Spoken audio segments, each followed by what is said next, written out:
everyone, it's Rachel again. It's time for another weekly WIP.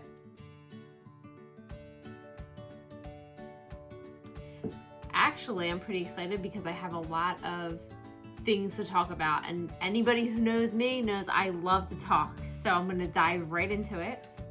I think most obvious, looking at me, I have a new finished object. I actually have two finished objects. Sound the alarm. Hallelujah, I am moving on. I have accomplished projects, and that is a great feeling. So my first finished object was my Lahaba test knit sweater. Woo-hoo. I'm gonna have a whole separate, just a quick little finished object video, only because when you do finish something, you're so excited about it. You love to talk about it. So instead of tying up a lot of time right here and right now, please look forward for my quick little rundown on just thoughts on knitting this sweater. My second finished object was the anniversary gift for my husband, which was a little bit late, but not too late. I'm late by a week. So it's called the Active Duty Cowl by Max the Knitter. It obviously has a camouflage look. This was a project I've said before wasn't my favorite project to knit, but I think that I had so many side knit projects going on and I was so excited about other things, and by the time I would get to knit this at night, it would be 9:30, 10 o'clock, and it was too tiring for my brain, the color work. Certainly not difficult, very engaging. I think if I had taken my time on this and really focused on it, I would have enjoyed the process a lot more. I think I might actually knit this again in the future, maybe for one of my sons. There are a couple of mistakes in this pattern. I could point them out just by looking at it, but I'm going to show you some pictures of it on in action, and once, every day wearing, I don't think most people will know the mistakes.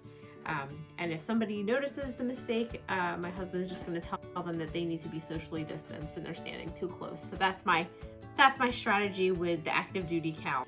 My next project, or the next project I want to talk about, is my Salem sweater. It is also a test knit for Dragon Horde Yarns.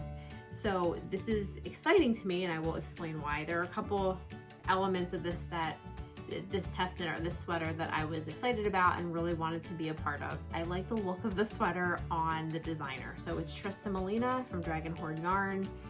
She sent a picture of herself wearing the sweater. Granted, she looks amazing in the sweater. I'm sure I will not look as good in the sweater, but it drapes, it looks so nice.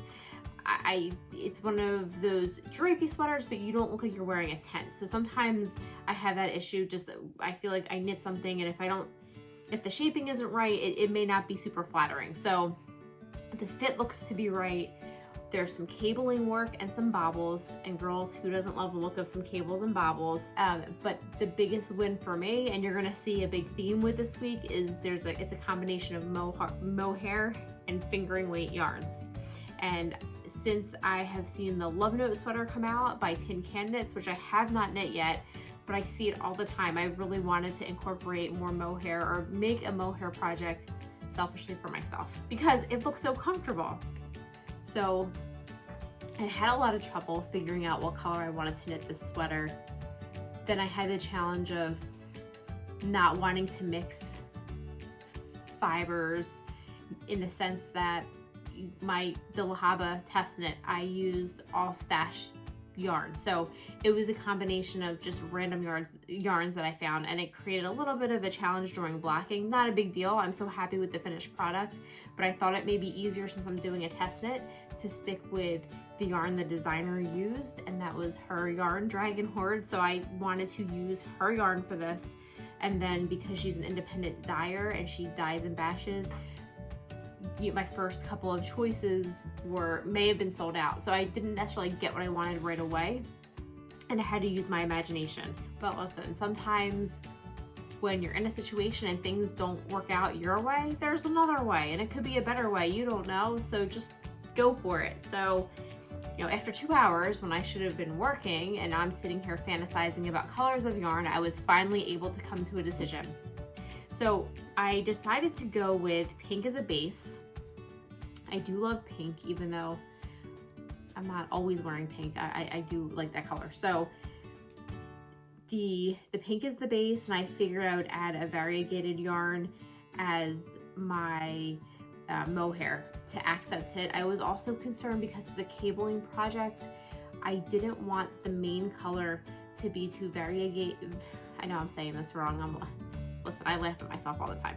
Variegated yarn, because I wanted the cables to be more pronounced, and I was afraid if my main yarn was multicolored, that it would lose the effect of the cables and the bobbles. So I primarily wanted to keep it just one tone, just a very straight color as much as I could with just mild variety. So this is the Lore fingering weight yarn, and the color is Druid, and it's a very nice, it's a light pink, not pastel, but it's pretty, it's delicate.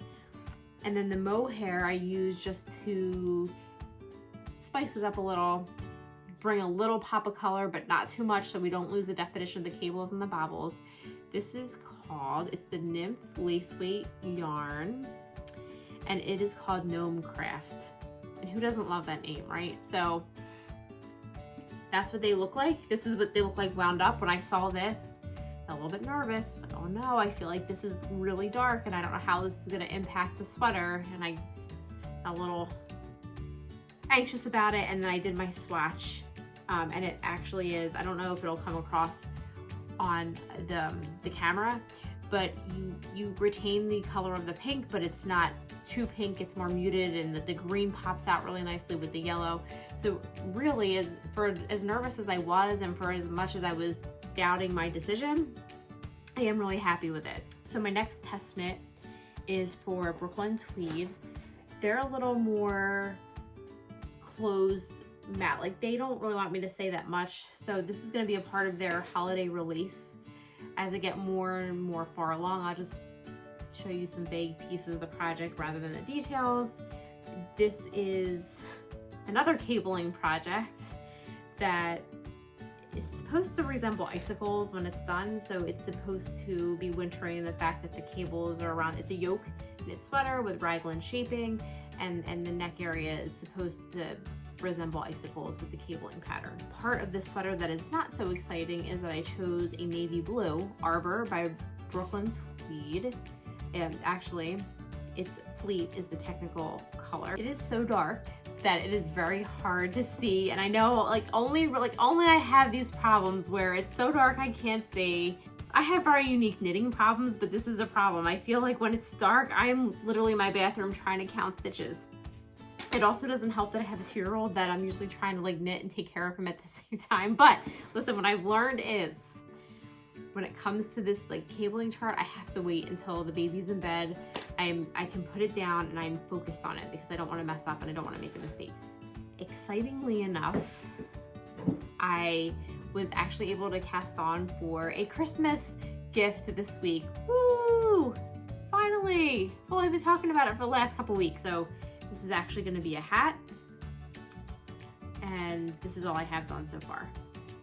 I started this today, and I don't have much done, but here's my fingering weight, here's my mohair. The colors are Pegasus Lace Mohair and Fireheart, and Lore fingering weight in Nymph Treats. So not too exciting today. Those are my WIPs. I'm still working on one of my Rhinebeck projects, which is not a knitting project. It is the beaded Kumihamo necklace. I hope you guys are taking care of yourself. I can't wait to talk to you next week. I can't wait to show you my progress next week. I would just like to give a shout out to Aurora.knits, who I follow on Instagram, and she finished her Moon Wake cowl by Drea Renee Knits, and it looks amazing. This is a great cowl. I was so excited when I saw it. This is a project I've been eyeballing only because it always comes out looking so nice, which is a testament to Andrea Mowry designing it so wonderfully. But this is something I always have in the back of my mind to knit. So when I saw it, I got really excited, and who knows, maybe once I'm through the holidays, we can consider picking up the needles and casting on. All right, everybody, stay safe, stay well, happy knitting.